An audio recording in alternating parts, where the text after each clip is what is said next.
यह problem relationship between zeros and coefficients को verify करने का बहुत ही इंपॉर्टेंट प्रॉब्लम है। स्टूडेंट्स इसमें अटक जाते हैं, तो इसे ध्यान से समझिएगा और एग्जाम में जरूर प्रिपेयर करके जाइएगा। Find the zeros of the polynomial f(x) equal to 4√3x² plus 5x minus 2√3। Verify the relationship between the zeros and its coefficient. ये पॉलिनोमियल हमें मिला है जहां पर a है 4√3, b है 5 और c है -√3। इसके जीरोस के लिए हमें इसकी मिडिल टर्म स्प्लिट करनी होगी। इसके लिए हमें a टाइम्स c चाहिए होगा। अगर आप मिडिल टर्म स्प्लिट को रिवाइज करना चाहते हैं या सीखना चाहते हैं तो डिस्क्रिप्शन में 2 वीडियो लेक्चर्स का लिंक है। यहाँ a टाइम्स c आएगा 4√3 टाइम्स -2√3। √3 से मल्टीप्लाई होके 3 हो जाएगा। 4 टाइम्स 2 8 हो जाएगा और नेगेटिव रहेगा, सो -24। अब -24 आया। अगर कभी भी a टाइम्स c नेगेटिव आता है तो हमें 24 के 2 ऐसे फैक्टर्स चाहिए होते हैं जिनका डिफरेंस b के इक्वल आए। 24 के लिए पॉसिबिलिटीज हैं जैसे 1 एंड 24 इनका डिफरेंस नहीं हो सकता, 2 एंड 12 इनका डिफरेंस भी नहीं हो सकता, 3 एंड 8 इनका डिफरेंस 5 है। ये बिल्कुल राइट फैक्टर्स हैं। 3 टाइम्स 8 24 होता है और 8 और 3 का डिफरेंस 5 है। अब क्या करते हैं कि जो b को साइन मिला होता है वो बड़े फैक्टर को साइन देते हैं और दूसरे को ऑपोजिट साइन देते हैं। इसको प्लस देंगे, इसको माइनस, और आप देख भी सकते हैं 8x माइनस 3x 5x के इक्वल आएगा जो कि प्लस 5x के इक्वल होगा। इस तरह से 5x को हम मिडिल टर्म स्प्लिट कर सकते हैं 8x माइनस 3x में।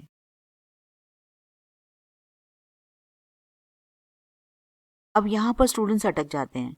अब आप ध्यान से देखिएगा। सबसे पहले तो ये कि 4 कॉमन आ रहा है, x कॉमन आ रहा है, यहाँ बचेगा √3x प्लस 2। माइनस कॉमन लेना पड़ रहा है तो ये प्लस में बदल जाएगा। और दूसरा यहाँ से √3 कॉमन आ रहा है। 3 can be written as √3 times √3। एक तरह से ये √3 टाइम्स √3 है, तो हम √3 कॉमन ले सकते हैं। अगर हम √3 कॉमन लेंगे तो यहाँ बच जाएगा √3x। क्योंकि हमने माइनस साइन कॉमन ले लिया है तो ये प्लस में बदल जाएगा। √3 जा चुका है, प्लस 2 आ गया, तो 4x minus √3 and √3x plus 2। अब 4x माइनस √3 0 होगा या √3x प्लस 2 0 होगा। इस केस में x है √3 डिवाइडेड बाय 4, इस केस में x है -2 डिवाइडेड बाय √3। इस तरह से ये अल्फा है, ये बीटा है। अल्फा है √3 डिवाइडेड बाय 4 और बीटा है -2 डिवाइडेड बाय √3।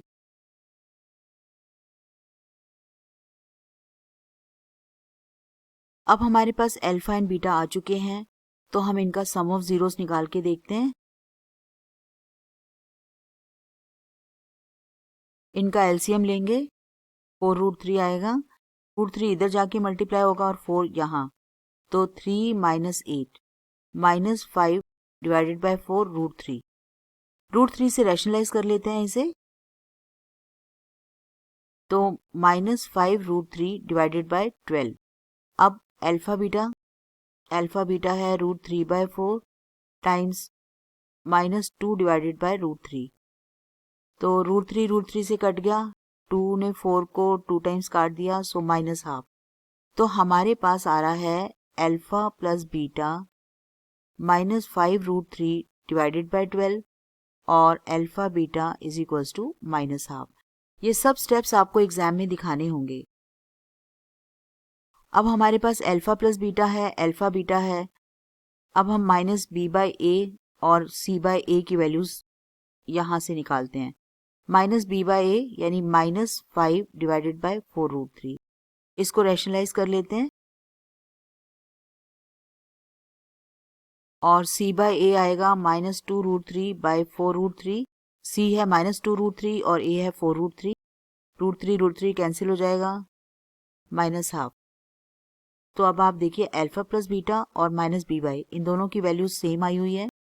अल्फा बीटा और c/a की वैल्यूज भी सेम है, तो अल्फा प्लस बीटा -b/a के इक्वल है, अल्फा बीटा c/a के इक्वल है। Hence this relation is verified. ये प्रॉब्लम बहुत ही इंपॉर्टेंट है और एग्जाम्स में बच्चे इसमें फैक्टराइजेशन में या इनके एडिशन सब्ट्रैक्शन में अटक जाते हैं। इस प्रॉब्लम को 2 या 3 बार करके जाइएगा क्योंकि एग्जामिनेशन पॉइंट ऑफ व्यू से 3 मार्क्स की प्रॉब्लम है ये।